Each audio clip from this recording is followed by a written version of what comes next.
Dishonored, for me, first of all, represents adding a new fictional place on the map of important non-existing cities. I draw and I paint, and I was an industrial designer, so technically I was formed to reproduce things that don't exist in a very realistic way. And my tools are mainly light, architecture, and composition. So science fiction cities are my specialty. Industrial designers are again formed and trained to create things that don't exist and to make them appealing.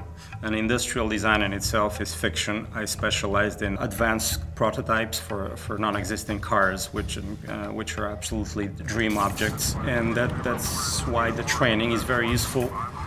And historically, people like Sid Mead, who's designed Blade Runner, was an industrial designer, and he had the attention to detail and to craftsmanship to make up a world and make it very believable.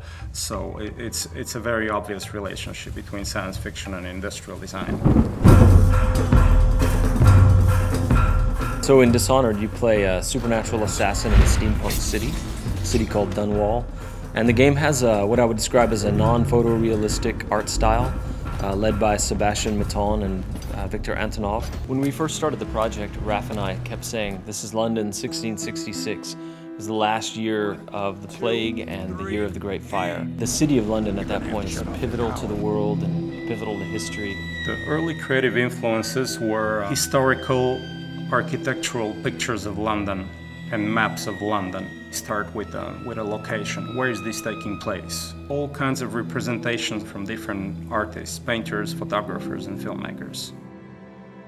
As a visual designer, Victor works kind of like a historian. He really proceeds with what-ifs scenarios. So, okay, what if instead there was this event happen in history? We looked at specific rooftops, specific smokestacks, and facade ornaments that were very specific only to London and to no other city. When the first design come back is that it looks very real, even though it's not, but it's kind of believable because our brain kind of processes it in a way which just looks like, oh wow, that looks like a place that could exist.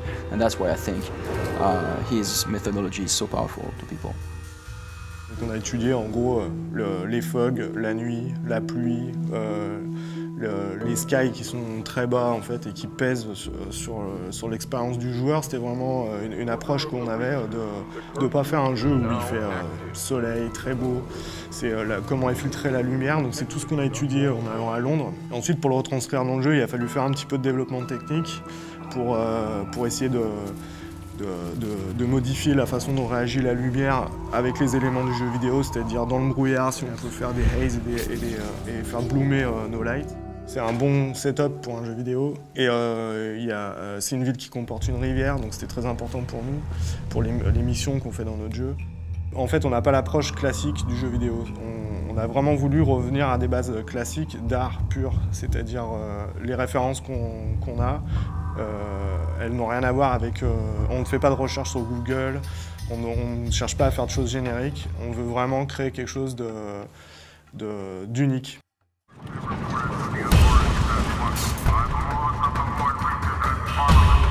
But the more we worked on the game, the more two things began to happen. As Raph and I and the team collaborated with Victor Antonov and Sebastian Maton, we started moving the game forward and forward in time, until we eventually got to some sort of 1800s. We also moved further and further away from the real world and eventually just said, okay, this is the city of Dunwall.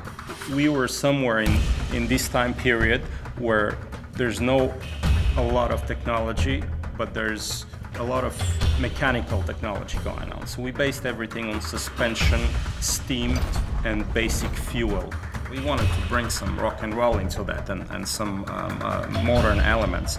So we started adding more science fiction element, pulling it forward in time and including technologies from probably mid-19th century. So this was just one foundation, one layer. Up on this layer we built what happened to the city 30 years later, 70 years later, etc.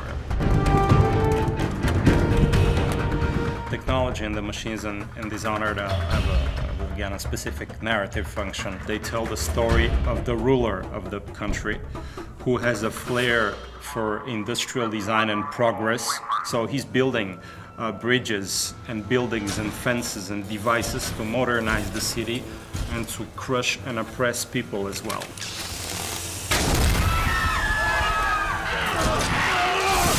The whaling trade takes off, and there's a brilliant inventor called Sokolov, who's for us a little bit Rasputin, a little bit Da Vinci, a little bit John Dee, and he invents some devices and takes advantage of the volatile whale oil, and then the oppressive government begins to use those devices against the people as a sort of security layer.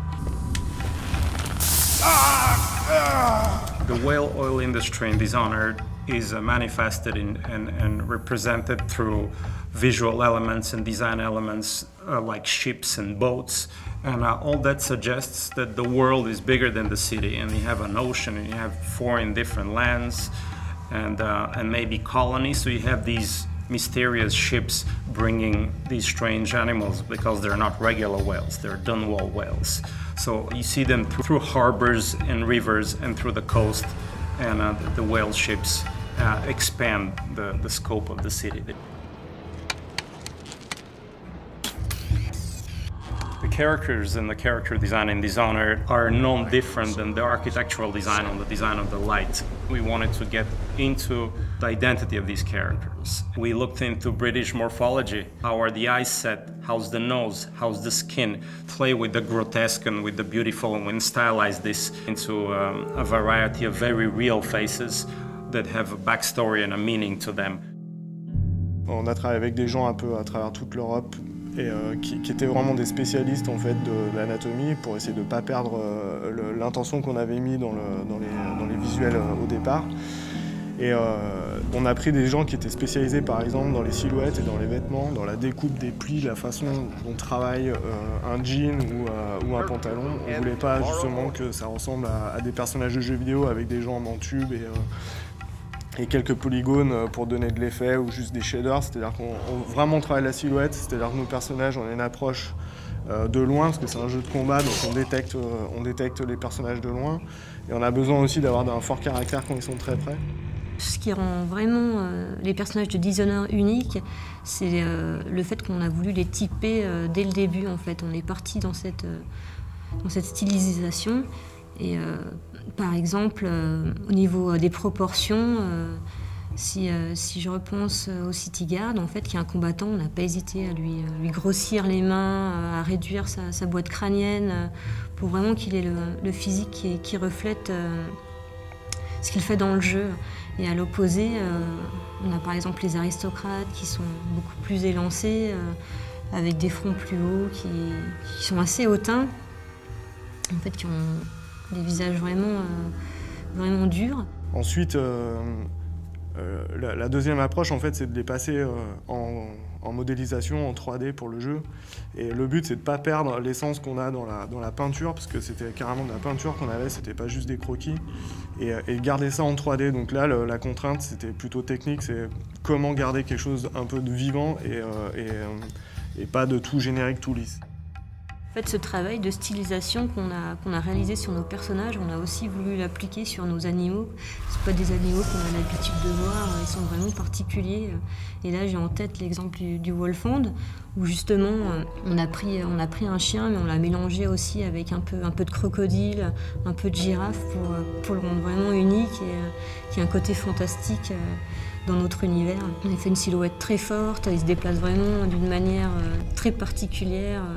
C'est pas un chien qu'on pourrait croiser dans la rue tous les jours. For Dishonored, we worked with Blindlight, which is a great company out in LA, who not only helped us find some really great actors to fill all the roles, but also we worked with a few key people that we picked out that you would call like celebrity talent. You know, the game is mostly an action game, but it's also got some role-playing game-based elements. For some of the characters, we had a list of people we wanted to go after. Brad Dourif plays our character Piero, who's a craftsman, artificer, natural philosopher. Damn Sokolov! He will haunt me to my grave. Chloe Grace Moretz was good enough to lend her voice to a character named Emily, who's quite important. I love getting in the booth and just kind of playing with the different voices and sounds and stuff you can make, and trying to really get the acting through onto the video game. Susan Sarandon, I'm older, so I'm a big fan of hers from even as far back as the Rocky Horror Picture Show days. And she plays an interesting character that I don't want to say too much about right now. So those guys bring their own ideas to what the character's feeling and the intensity. And so just talking purely in narrative terms, I think the voice actors add a level of polish and help the player just sort of like empathize with what's going on. I want the Dishonored world to leave a souvenir and a memory in the player as if they had really been to this place and it moved them. And I hope it would stay in fiction as one of the places that will give people goosebumps and shivers.